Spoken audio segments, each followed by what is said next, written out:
Hello friends, standard 10th में आज हम फिर चैप्टर 13 और 14 के बारे में देखेंगे। जो हमने अगले लेक्चर में फिलिंग द ब्लैंक्स को देखा था, आज हम सही और गलत विधान के बारे में देखेंगे। जो आपके 30 मार्क्स के जो टेस्ट लिया जाएगा उसके लिए आपको रेडी करना है। फर्स्ट है, समस्या आ जाने पर साधु मौन व्रत का सहारा लेते हैं।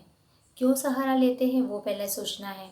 सेंटेंस का उत्तर दिया गया है सही, और आप सही ऐसे याद रख लोगे, लेकिन उस पर सोच भी करनी चाहिए और ऐसे समझना चाहिए जो लॉन्ग टाइम तक आपको पढ़ाई में याद रहे। तो समस्या आ जाने पर साधु मौन व्रत का सहारा लेते हैं, इसलिए क्योंकि साधु जो होता है वो अज्ञानी होता है। ऐसे ही वो साधु बन गया है पैसे कमाने या दूसरों को लूटने के लिए। इसलिए जब भी कोई ज्ञानी व्यक्ति आएगा तब उसको क्या करेगा, जब भी प्रश्न पूछेगा विद्वान व्यक्ति, उसके पास आंसर नहीं होगा, तब वो उससे छूटने के लिए या तो बचने के लिए मौन व्रत का सहारा लेगा। तो ये विधान सही है। सेकंड, ढोंगी साधु बड़े बड़े पाप करने से भी नहीं डरते। क्यों नहीं डरते? सही आंसर तो हमने देख लिया सही, लेकिन ढोंगी साधु बड़े बड़े पाप करने से क्यों नहीं डरते? क्योंकि उनको आदत बन गई है ऐसे ढोंग करने की, और जब भी अपना पाप का घड़ा भर जाता है तो काशी में जाकर फोड़ आते हैं, ऐसा कवि के द्वारा बताया गया है। और जनरली हम देखते हैं कि ऐसे बहुत सारे ढोंगी जो साधु बाबा होते हैं, अपना पराक्रम जो करते रहते हैं बहुत दिनों तक छिपता नहीं है और लोगों के सामने वो सच आ ही जाता है। तो पाप करने से वो नहीं डरते, लेकिन उनको उतनी सजा भी मिलती है। अगला, दिखावा करते हुए साधु हाथ में गौमुखी लेकर माला फेरता रहता है। ये भी विधान सही है। क्यों? क्योंकि वो दिखावा करता है कि मैं भगवान का स्मरण कर रहा हूँ, लेकिन हकीकत में उसके हाथ में गौमुखी के अंदर माला फेरता है, लेकिन अपना मन कहीं और भटकता है, दूसरे कोई विचारों में डूबा हुआ है। इसलिए ये उसका जो विचार होता है गौमुखी में रखकर वो बाहर कुछ और दिखता है और अंदर कुछ और दिखता है। तो ये विधान सही है। अगला है, साधु गुड़ प्रश्न का उत्तर देने में हिचकिचाहट का अनुभव नहीं करता। गुड़ यानी कि कैसा प्रश्न?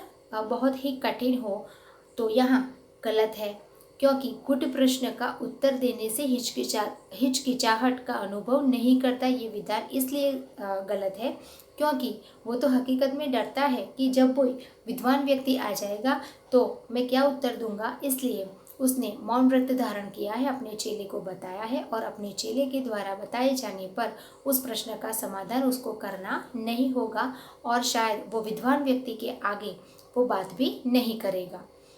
फिर साधु अपना पाप भरा घड़ा प्रयाग में आकर फोड़ते हैं। गलत, यहाँ काशी में आकर फोड़ते हैं, ऐसा पोएम में बताया गया है, इसलिए ये विधान गलत है।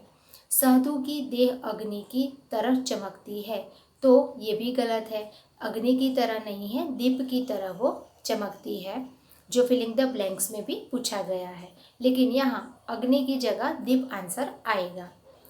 लेकिन ऐसा पूछा जाए तो आपको विधान गलत करना है। साधु के हाथ में त्रिमुखी है, तो त्रिमुखी नहीं है, क्या है? गौमुखी, जो अगले तीसरे सेंटेंस में ही हमने देखा।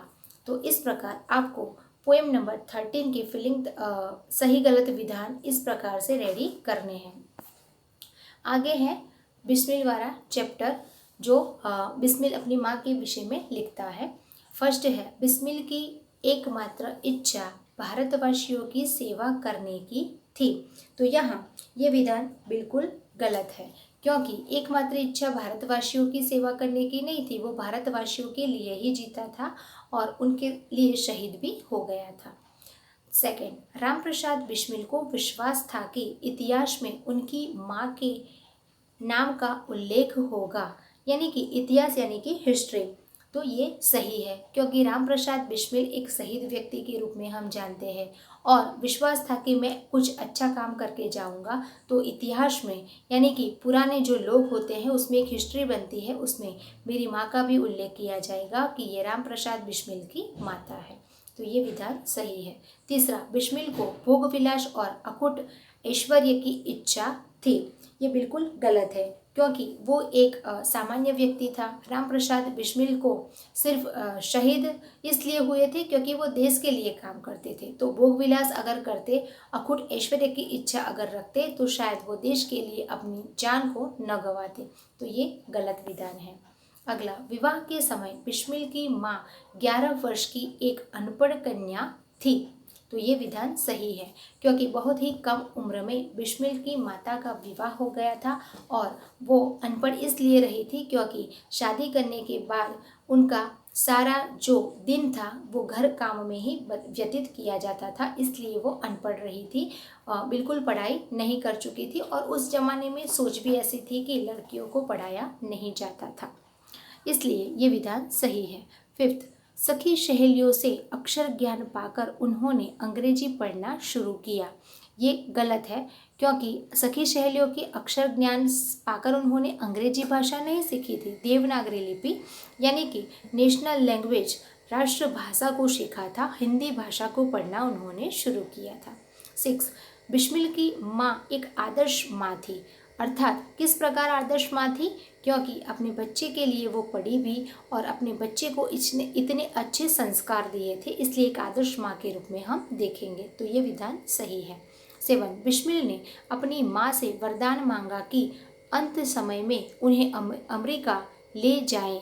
ये गलत विधान है क्योंकि बिस्मिल की अपनी माँ से वरदान लिया था कि अंत समय में वो देश के लिए शहीद हो जाए और अंत में अपनी माँ का चेहरा याद करके वो शहीद हो जाते हैं और अपनी आत्मा को परमात्मा के पास ले जाते हैं, और इसलिए ये विधान गलत है। तो इस प्रकार 13 और 14 चैप्टर में से हमने सही गलत विधान जो लिए हैं, जो आपको 30 मार्क्स के पेपर के लिए रेडी करना है और अपनी नोटबुक में लिखना है। Okay, thank you.